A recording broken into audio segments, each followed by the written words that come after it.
안녕하십니까. 에듀앙닷컴 운영자 강쌤입니다. 자, 이번 시간에는 에너지관리 기능사 필기 기출문제 2014년 제1회 31번 문제부터 한번 보도록 하겠습니다. 자, 문제 31번. 보일러 동 내부 안전 저수위보다 약간 높게 설치하여 유지분, 부유물 등을 제거하는 장치로서 연속 분출 장치에 해당되는 것은? 이라고 했네요.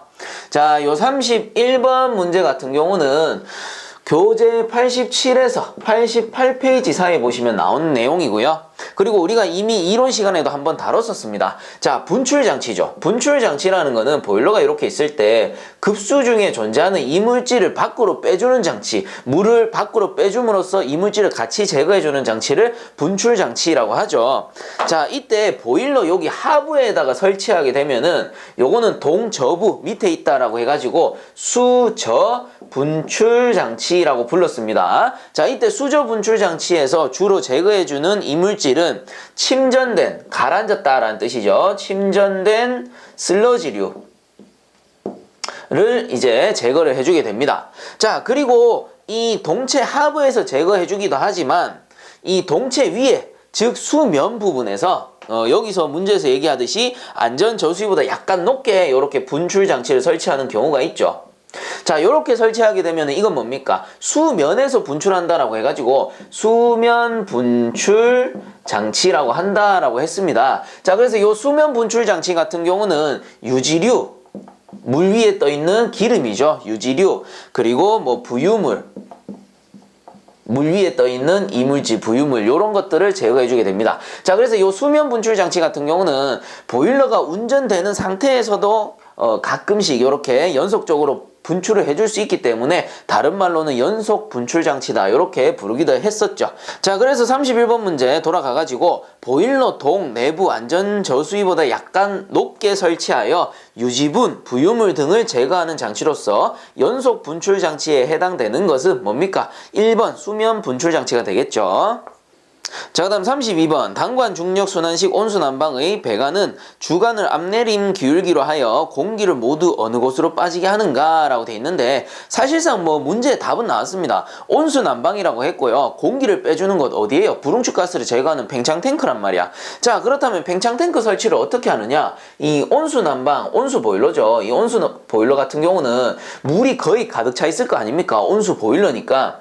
자, 이때 이 온수가 계속 가열되면은 온수의 최적이 팽창하잖아요. 이것을 흡수해주기 위해서 팽창 탱크를 설치하는데 그 최적 팽창을 흡수할 뿐만 아니고 여기에 섞인 불응축가스, 공기 역시도 제거해주는 역할을 한단 말이에요. 뭐가? 팽창 탱크가. 자, 이때 주관이 이렇게 설치가 될 겁니다. 자, 이때 주관이 위쪽으로 이렇게 공급이 되겠죠. 이때 이 부분이 뭡니까? 앞이잖아, 앞. 그러면 이 배관 자체가 뭔데? 앞내림 구배란 말이에요. 자, 그러면 이 앞내림 구배 상태에서 어떻게 합니까? 팽창 탱크 쪽으로 설치를 해주게 되겠죠. 그래야지 기포 같은 경우 기체, 공기 이런 것들은 팽창 탱크 상부에 이렇게 모여가지고 불응축 가스로 이렇게 제거가 될 겁니다.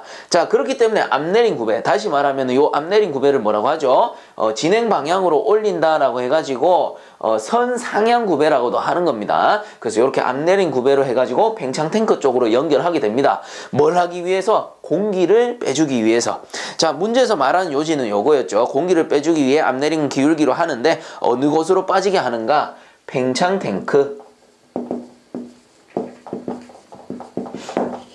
자, 그래서 32번의 답은 2번이 되는 겁니다.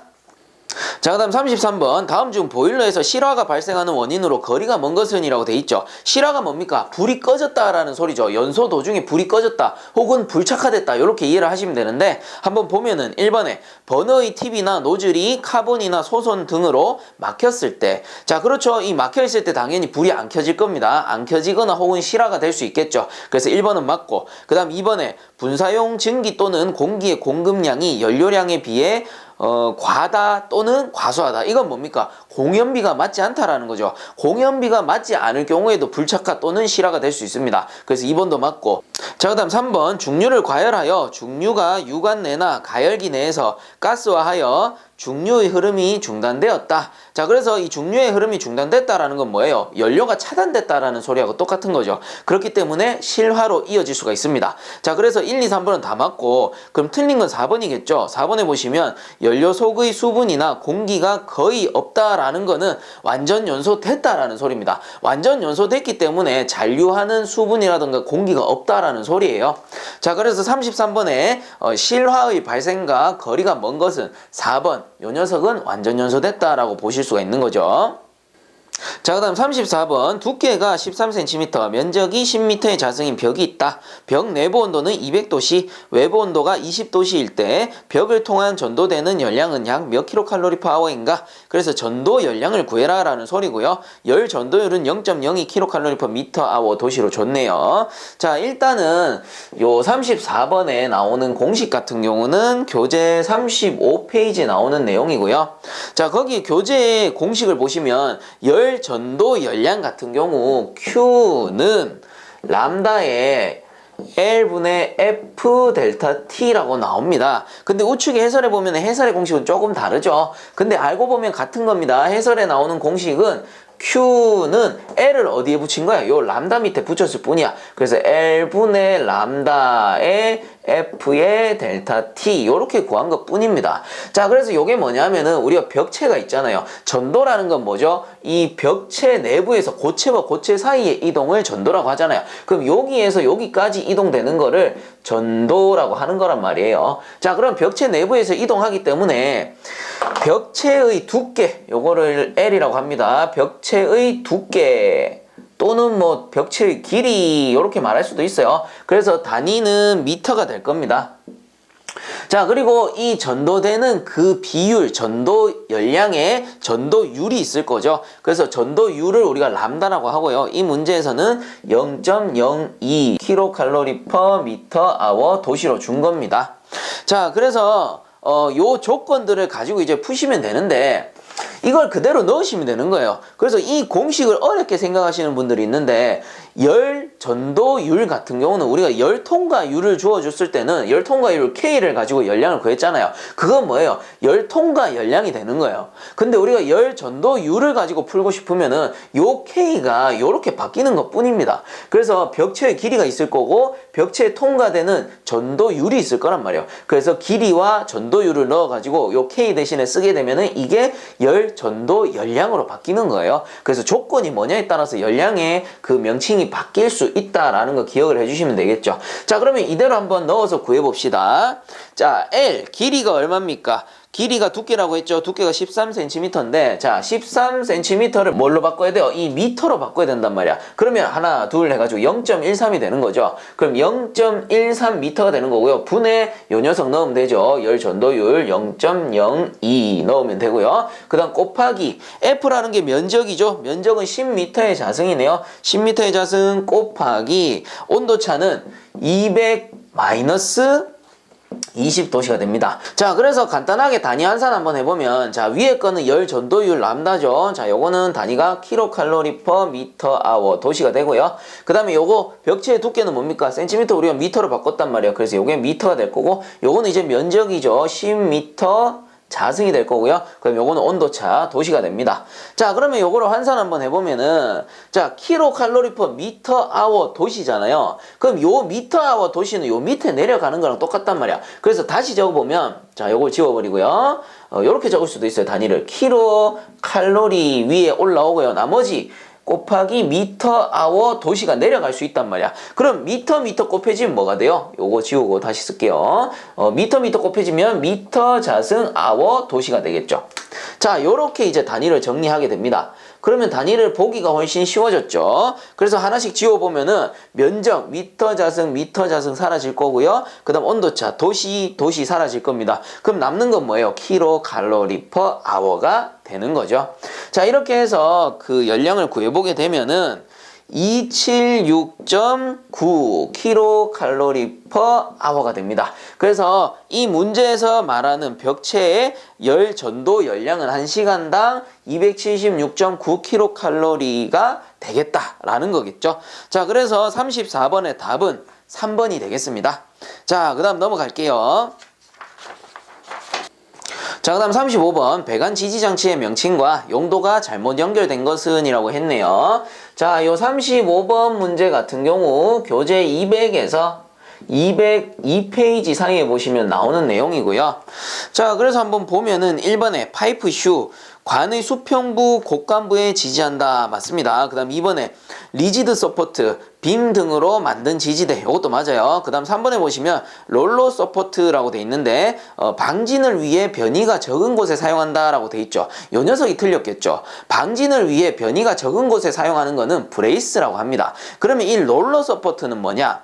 관의 축방향 이동을 자유롭게 하기 위해 롤러를 사용한 서포트입니다. 그래서 서포트라는 건 뭐예요? 배관을 바닥에서 이렇게 떠받쳐서 지지하는 장치죠. 이때 롤러 서포트라는 거는 이런 식으로 해가지고 여기 위에 롤러가 달렸단 말이에요. 롤러가 달려가지고 배관을 이렇게 떠받들어서 지지하는 형식입니다. 자, 이때 롤러가 달렸기 때문에 배관의 축방향 뭐예요? 이쪽 방향, 뭐 이쪽 방향 이렇게 왔다 갔다 하게끔 허용한다라는 거죠. 그래서 롤러 서포트라는 거는 다시 한번 말해서 관의 축방향 이동을 자유롭게 하기 위해 롤러를 사용한 서포트입니다. 자, 그래서 틀린 것은 3번이죠. 그 다음 뭐 4번에 보시면 행거, 배관계의 중량을 위에서 달아매는 장치. 그래서 뭐 건물이 있으면 행거 같은 경우는 위에서 이렇게 매달아 가지고 배관을 지지하는 장치를 얘기하는 거죠. 자, 그래서 4번도 맞는 겁니다. 자, 그러므로 35번에 틀린 것은 3번이 되겠죠. 자, 다음 36번 보일러에서 발생하는 고온 부식의 원인 물질로 거리가 먼 것은 해가지고 자, 이거는 우측에 해설 볼게요. 고온 부식의 원인이 되는 물질은 나트륨, 유황, 바나듐이 되고요. 그리고 저온 부식 같은 경우는 유황이 됩니다. 자, 그러면 이 문제에서 고온 부식 원인 물질로 거리가 먼 것은 3번 철이 되겠죠. 그래서 36번에 틀린 것은 3번이고요. 자, 다음 37번 포화온도 105도씨인 증기난방 방열기의 상당 방열 면적이 20m 자승일 경우 시간당 발생하는 응축 수량은 약 몇 kg/h인가? 다음 105도씨 전기의 증발 점유율은 535.6kcal/kg이다 라고 했네요. 자, 일단은 상당 방열 면적을 줬잖아요. 그러면 이 상당 방열 면적을 가지고 아무 생각 없이 난방부하부터 한번 구해보자고요. 난방부하부터 구하고 나서 응축수량 생각하란 말이야. 그러면 난방부하 구하는 공식은 Q는 이 상당 방열 면적 줬으니까 스몰 Q 곱하기 EDR이죠. 자, 상당 방열 면적을 줬기 때문에 이렇게 구하는 겁니다. 그러면 이 스몰 q는 뭔데요? 상당 방열량 또는 표준 방열량이라고 부르죠. 자, 그러면 그대로 한번 구해보게 되면은 이 표준 방열량 여기서 얼마입니까? 증기 난방이기 때문에 650 kcal/m 자승 hour가 될 거예요. 그리고 곱하기 EDR 줬죠. 상당 방열 면적이 20m 자승이라고 했습니다. 곱하기 20m에 자승하면 단위 어떻게 돼? 없어지니까 kcal/h 되잖아요. 그러면 난방부하가 나온단 말이야. 자, 이렇게 해서 구해보게 되면은 13,000 kcal/h가 됩니다. 즉, 이 난방부하가 현재 문제에서 나오는 방열기의 난방부하가 13,000 kcal/h야. 그럼 여기서 구하고자 하는 건 뭐예요? 이 난방부하가 아니고 응축 수량을 구해라 이 소리거든. 응축 수량 G를 구해라 이 소리거든. 그러면 이 G는 어떻게 구하느냐? 자, 요런 공식이 있습니다. 여기서 응축 수량을 구해라라고 했고 증발 잡열을 줬기 때문에 증발 잡열을 이용하는 공식 뭐가 있어요? 자멸량 Q는 G 곱하기 R이라는 공식이 있었어. 이거 뭔데? 자멸량. 그죠? 잡열량 구할 때 이거 G 뭐예요? 물질의 양. 여기서는 뭐겠어요? 응축수의 양이 되겠죠. 응축수 양 곱하기 이거 뭐예요? 증발 잡열이 되겠지. 자, 그러면 이 공식을 이용하는 거예요. 그럼 이 자멸량은 얼만데? 열량을 구했잖아요. 그래서 자멸량이 13,000 요 Q가 되는 거죠. 13,000은 G는 뭐예요? 응축 수량 우리가 구해야 될까? 곱하기 증발 잡열 얼마? 105도씨 증기의 증발 잡열은 535.6이라고 줬잖아요. 그래서 535.6이 되는 겁니다. 그럼 여기서 이제 G를 구하면 이게 결국 뭐예요? 응축 수량이 되겠지. 그래서 이제 G를 구해보면 G는 얘는 내려가죠. 535.6 분의 13,000 이렇게 되는 겁니다. 그럼 단위까지 환산해보면은 이게 난방부하 kcal/h였고요. 그 다음 요건 뭐예요? 이 증발 잡열이기 때문에 kcal/kg이 된단 말이야. 그럼 kcal 사라지고 kg 이렇게 올라오죠. 그럼 어떻게 됩니까? 자, 문제 답 여기로 가지고 올게요. 답은 24.27 kg/h가 된다라는 소리입니다. 자, 이런 식으로 구하시면 돼요. 그래서 37번의 답은 4번이 되겠네요. 24.27 kg/h. 자, 그 다음 38번 보일러 운전이 끝난 후의 조치사항으로 잘못된 것은 해가지고 1번에 유류 사용 보일러의 경우 연료 계통의 스톱 밸브를 닫고 버너를 청소한다. 요거 맞습니다. 그 다음 2번에 연소실 내의 잔류 여열로 보일러 내부의 압력이 상승하는지 확인한다. 그렇죠. 보일러 운전 끝나고 나서 열량이 바로 떨어지는 게 아니잖아. 잔류 여열 남아있는 열에 의해서 압력이 혹시나 올라가는지 요거 확인해 줘야 됩니다. 그래서 2번도 맞고, 그 다음 3번에 압력계 지시 압력과 수면계의 표준 수위를 확인한다. 당연한 거겠죠. 자, 그러면 틀린 거는 4번이겠죠. 예열용 연료를 논해에 약간 넣어둔다 라고 돼 있는데, 생각을 해보자고요. 보일러가 이렇게 있을 때 우리가 연소실 노통이라고 한다면 운전이 끝났어요. 운전이 끝나면은 버너의 그 연소 상태를 완전히 정지시켜야 되는 거죠. 그러면 가장 먼저 해야 될 거는 뭐예요? 연료를 차단시키는 건데, 예를 들어서 운전이 끝난 후에 여기서 말하는 지문처럼 연료를 논에 약간 넣어둔다? 그럼 연료를 논에 약간 넣어두면 어떤 현상이 생겨요? 다음에 운전할 때, 그 다음에 운전할 때 스파크가 탁 튀어버리면 어떻게 됩니까? 이 남아있는 연료에 의해서 논의 폭발 또는 역화가 일어날 수 있다라는 겁니다. 즉 연료를 미리 넣어버리면 이건 결국 뭐가 되는 거예요? 미연분이 되는 거야. 미연소분으로 바뀌는 거죠. 그래서 연료가 아니고 미리 넣어버리면 미연분으로 바뀌기 때문에 그 다음에 점화할 때 논의 폭발 또는 역화가 일어날 수 있다라는 겁니다. 그래서 논의 폭발 또는 역화를 방지하기 위해서 프리퍼지, 포스트퍼지를 확실하게 해줘야 된다. 이런 것도 배웠었죠. 자, 그렇기 때문에 38번에 틀린 거는 4번입니다. 예열용 연료를 논에 약간 넣어두면 안 됩니다. 자, 그 다음 넘어가겠습니다.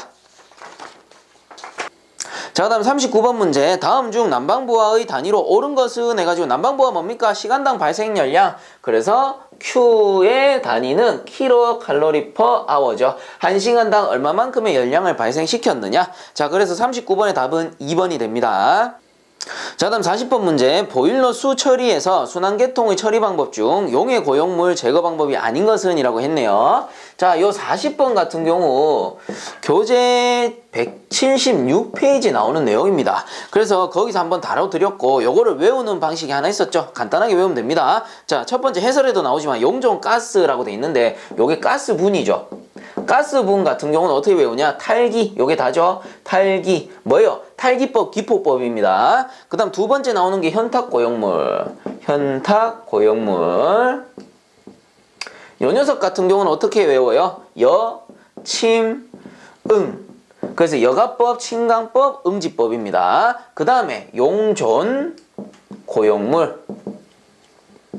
요 용존 고용물이 뭐예요? 녹아있다라고 해서 용존이라고도 하고 용해라고도 합니다. 자, 이 용존 고용물 같은 경우는 이 약이었죠. 그래서 이건 뭐예요? 녹아있기 때문에 증류법, 증류시키는 거. 그 다음에 이온교환법, 그 다음에 약품첨가법. 요거를 뭐 약품, 약재 뭐 이렇게 부르겠죠. 자, 그래서 40번 문제 돌아가서 순환계통의 처리 방법 중 용해 고용물 제거 방법이 아닌 것은 해서 용해, 용존이라고도 합니다. 그래서 요 녀석은 이 약이라고 했기 때문에 아닌 거는 뭐예요? 4번 여가법이 되는 거죠. 여가법은 어디 있어요? 여기 현탁 고용물을 제거하는 방법이다 라고 보시면 되겠죠.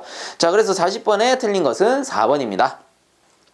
자, 다음 41번. 가동 보일러의 스케일과 부식물 제거를 위한 산세척 처리 순서로 올바른 것은 해가지고 이론 시간에 하기도 했었는데, 요 41번 문제 같은 경우 교재 172페이지 나오고요. 답은 뭡니까? 전처리, 수세, 그리고 산처리, 산액처리라고 되어 있는데 간단하게 산처리라고 적겠습니다. 산처리, 그 다음에 수세, 그 다음에 중화, 방청처리, 방청처리 이렇게 나옵니다.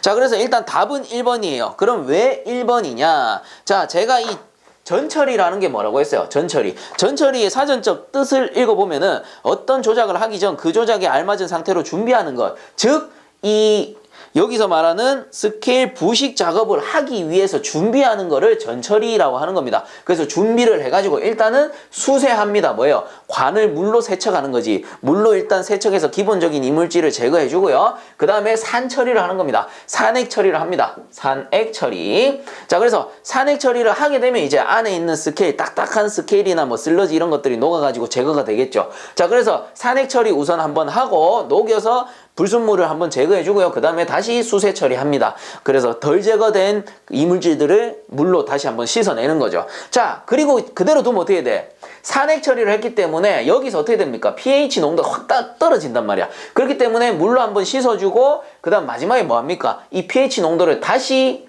올려가지고 중성화 시켜줘야 되는 거죠. 그래서 마지막에 중화 방청 처리를 하게 되는 겁니다. 자, 그러므로 41번의 답은 1번이 되는 거죠. 자, 다음 42번 문제. 보일러 본체나 수관, 연관 등에 발생하는 블리스터를 옳게 설명한 것은 이라고 했네요.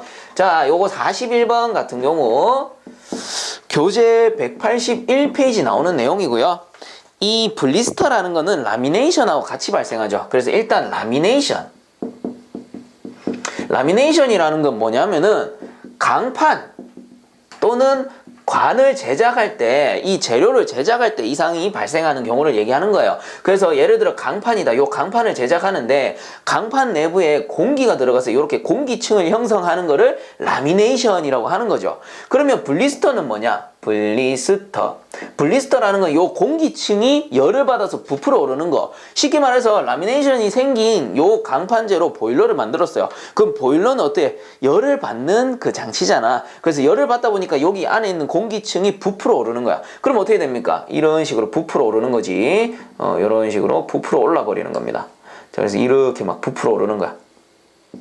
그림 잘 그리죠? 한 번에 이해가 갈 겁니다. 그래서 요 공기층이 부풀어 오르는 현상, 요거를 블리스터라고 하는 겁니다. 자, 그래서 라미네이션하고 동반되는 게 블리스터다, 이렇게 생각하시면 되겠죠. 자, 그러므로 42번에 옳은 것은 2번이 됩니다. 라미네이션 된 강판이 열에 의해 혹처럼 부풀어 오르는 현상. 정확하죠? 자, 그러므로 42번의 답은 2번이고 넘어가도록 하겠습니다.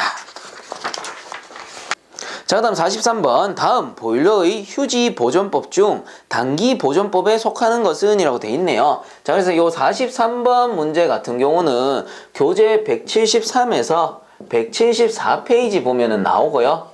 그리고 우측에 해설에 보면 아주 잘 정리가 되어 있습니다.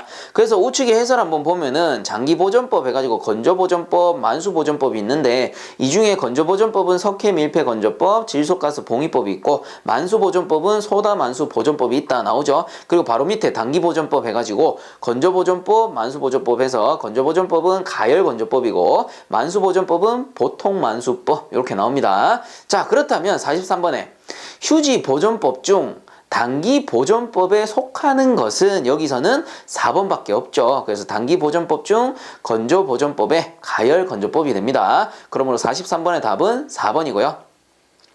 자, 다음 44번 문제. 강관에 대한 용접이음의 장점으로 거리가 먼 것은 이라고 돼 있네요. 자, 그래서 용접이음이라는 거는 용접이음새를 이렇게 이용해가지고 배관을 여기에다가 맞대기 용접한 형태죠. 그래서 우리가 전기 용접, 아크 용접 이런 거 생각하시면 됩니다. 이런 식으로 맞대기 용접을 한 경우를 우리가 용접이음이라고 하는 거고, 그리고 요거랑 가장 많이 비교되는 게 뭐예요? 나사이음. 나사이음새가 이렇게 있으면, 나사이음새는 좀 크게 그려야 되는데 이렇게 나사이음새가 있으면 그 강관에다가 나사를 내가지고 이런 식으로 이음하는 형식을 나사이음이라고 하죠. 나사이음. 자, 그렇다면 문제로 돌아가가지고 강관에 대한 용접이음의 장점으로 거리가 먼 것은 이라고 했습니다. 자, 1번. 열에 의한 잔류 응력이 거의 발생하지 않는다라고 돼 있는데 용접을 하면 어떻게 돼요? 용접을 하게 되면 고온의 열을 이용해서 접합을 시키잖아요. 그러니까 열에 의한 잔류 응력은 어때요? 꽤나 많이 발생한다라고 봐야 되겠죠. 그래서 발생하지 않는다? 이 녀석이 틀린 겁니다. 그러면 44번에 틀린 건 1번이고 나머지 한번 읽어보면 2번에 접합부의 강도가 강하다. 그렇죠. 용접했기 때문에. 그 다음 2번에 접합부에 누수의 염려가 없다. 그렇죠. 용접했기 때문에 접합부 강도가 높아지고 누수의 염려가 없는 겁니다. 그 다음 4번에 유체의 압력 손실이 적다라고 돼 있는데 요것도 맞죠. 왜? 용접이음 같은 경우는 유체가 지나갈 때 이렇게 스무스하게 지나가는 반면 나사이음은 어때요? 유체가 이렇게 지나간다 했을 때 이런 틈에서 와류 현상 이 이렇게 발생하기 때문에 나사이음과 비교해서 용접이음은 어떻습니까? 유체의 압력 손실이 적다라고 볼 수가 있는 거죠. 자, 그러므로 44번에 틀린 것은 1번입니다.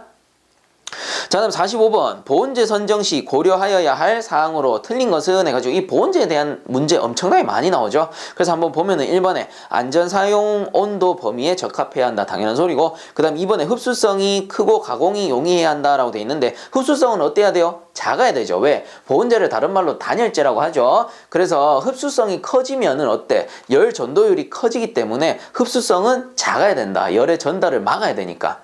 자, 그래서 틀린 건 2번이겠죠. 그 나머지는 뭐 3번에 물리적, 화학적 강도가 커야 된다. 4번에 열 전도율이 가능한 한 적어야 한다. 단열재니까. 그래서 나머지는 맞는 겁니다. 그러므로 45번에 틀린 것은 2번. 자, 다음 46번. 보일러에서 수면계 기능 시험을 해야 할 시기로 가장 거리가 먼 것은 해가지고, 자, 1번 수위의 변화에 수면계가 빠르게 반응할 것. 이건 어때요? 정상 상태죠. 정상 상태이기 때문에 기능 시험 할 필요가 없습니다. 그래서 46번에 틀린 것은 1번이고요. 나머지 2, 3, 4번은 맞으니까 한 번씩 더 읽어보세요. 자, 그 다음 넘어가겠습니다. 자, 다음 47번 문제. 방열기의 구조에 관한 설명으로 옳지 않은 것은 해가지고, 요거는 3번에 보시면 온수를 사용하는 것에는 보온을 위한 엘리먼트 내에 공기를 빼는 구조가 없도록 한다라고 돼 있는데, 일단 방열기는 내부에 체류할 수 있는 불응축 가스를 제거해주는 장치가 있어야 돼요. 그래서 불응축 가스 제거를 위해 방열기 출구 측에 공기 빼기 밸브를 설치해 줘야 되는 겁니다. 자, 그러므로 47번에 틀린 것은 3번이죠. 나머지 맞으니까 개인적으로 한 번씩 더 읽어보세요. 자, 다음 48번 문제. 콘크리트 벽이나 바닥 등에 배관이 관통하는 곳에 관의 보호를 위하여 사용하는 것은 이라고 해서, 자, 이런 겁니다. 건물이 있으면 건물은 어때요? 층으로 이렇게 나눠져 있을 겁니다. 이런 식으로 나눠져 가지고 뭐 기계실에다가 보일러를 설치한다든가 하면은 기계실 보일러에서 배관을 각 층에다 보내줘야 됩니다. 자, 이때 구획을 하나 나눕시다. 요 구획을 비트라고 합니다. 자, 비트라는 거는 뭐 배관이라든가 전선이 지나가는 공간을 얘기하는 거예요. 자, 그럼 이제 보일러에서 이렇게 배관을 빼가지고 각 층으로 이렇게 배관을 올려줘야 된단 말이야. 그러면 이렇게 올려가지고 물론 말단에는 방열기 쪽으로 연결이 될 겁니다. 자, 그럼 어떤 문제가 발생합니까? 요런 이제 콘크리트 부분에 관통부가 생기겠죠. 각 층의 바닥 및 천정에 관통부가 생깁니다. 이때 배관을 그 콘크리트에 그대로 매설해버리게 되면은 신축 위험도 잘 안 되고요. 그리고 뭐 누수가 됐을 때 요런 거 발견하기도 어렵단 말이에요. 그렇기 때문에 여기 어떻게 하냐면은 배관보다 조금 큰 이음새를 관통부에 이렇게 설치를 해줍니다. 그러면 이 배관보다 직경이 조금 크기 때문에 배관에 신축이 발생하더라도 어느 정도 이 공간에서 흡수가 되는 거겠죠. 이런 거를 뭐라고 하느냐 하면은 슬리브라고 불러요. 그래서 우리가 신축 이음새 중에 슬리브 이음이 있죠. 그 녀석이 이 녀석입니다. 요 원리하고 똑같은 거예요. 자, 그렇기 때문에 48번의 답은 1번 슬리브가 되겠죠. 자, 그 다음 49번 문제. 무기질 보온재 중 하나로 안산암, 현무암에 석회석을 섞어 용융하여 섬유 모양으로 만든 것은 해서, 자, 요 49번 문제 같은 경우는 교재 205페이지 나오는 내용이고요. 여기서 말하는 섬유 모양의 무기질 보온재는 2번 앞면입니다. 그래서 49번의 답은 2번. 자, 그 다음 50번 문제. 수격작용을 방지하기 위한 조치로 거리가 먼 것은 해가지고, 자, 이 수격작용이 뭐예요? 다른 말로는 워터 해머링이라고 해서 이 증기 중에 수분, 물방울이 섞여 치출되게 되면은 이 물방울이 배관이나 장치를 때리는 현상을 수격작용 또는 워터 해머링이라고 하는 거죠. 자, 그렇다면 이 수격작용을 방지하기 위한 조치로 거리가 먼 것은 했으니까 1번에 송기에 앞서 관을 충분히 데운다. 요거 맞습니다. 왜? 관을 충분히 예열함으로써 이 물방울이 비산되는 것을 어느 정도 막아줄 수가 있어요. 자, 그 다음 동그라미 2번. 송기할 때 주증기 밸브는 급히 열지 않고 천천히 연다. 요것도 맞겠죠. 이 주증기 밸브를 갑작스럽게 급게 해버리면 어떻게 돼요? 비수 현상이 심해지면서 수격작용으로 이어진단 말이야. 그렇기 때문에 송기할 때는 주증기 밸브를 급히 열지 않고 천천히 열어줘야 되는 겁니다. 그래서 2번도 맞고, 그 다음 3번에 증기관은 증기가 흐르는 방향으로 경사가 지도록 한다. 요거도 맞습니다. 왜? 이 보일러가 있을 때 증기 방향이란 뭐예요? 보통 보면 이제 위쪽으로 이렇게 치출이 되잖아요.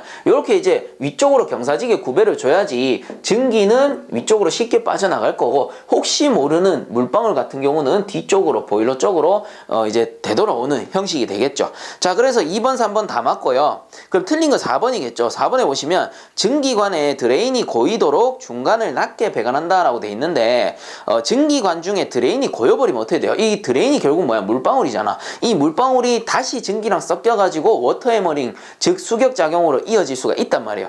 그렇기 때문에 항시 배관을 설치할 때는 이 드레인이 고이지 않도록 시공을 해줘야 되고요. 혹시나 고일 우려가 있다면은 증기 트랩을 설치하여 제거해줘야 되는 겁니다. 자, 그렇기 때문에 50번에 틀린 것은 4번이 되겠죠.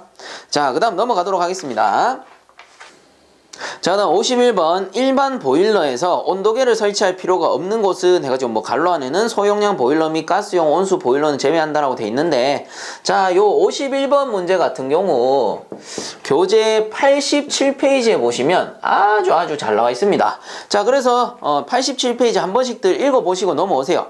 자, 그래서 51번에 한번 보면은 틀린 것은 4번입니다. 과열기가 있는 경우 과열기 입구라고 돼 있죠. 근데 그 이제 책에서 한번 읽어보시면 아시겠지만 우측에 해설에도 나옵니다. 과열기 및 제열기가 있는 경우 이 과열기 또는 제열기의 출구에다가 온도계를 설치하게 됩니다. 자, 기억을 좀 해주세요. 자, 그래서 51번에 틀린 것은 4번이 되겠죠. 과열기가 있는 경우 과열기의 출구가 됩니다. 자, 다음 52번 배관 용접 작업 시 안전사항 중 산소 용기는 일반적으로 몇 도씨 이하의 온도로 보관하여야 하는가 돼 있죠. 자, 그래서 요거는 사실상 산소 용기뿐만 아니고요.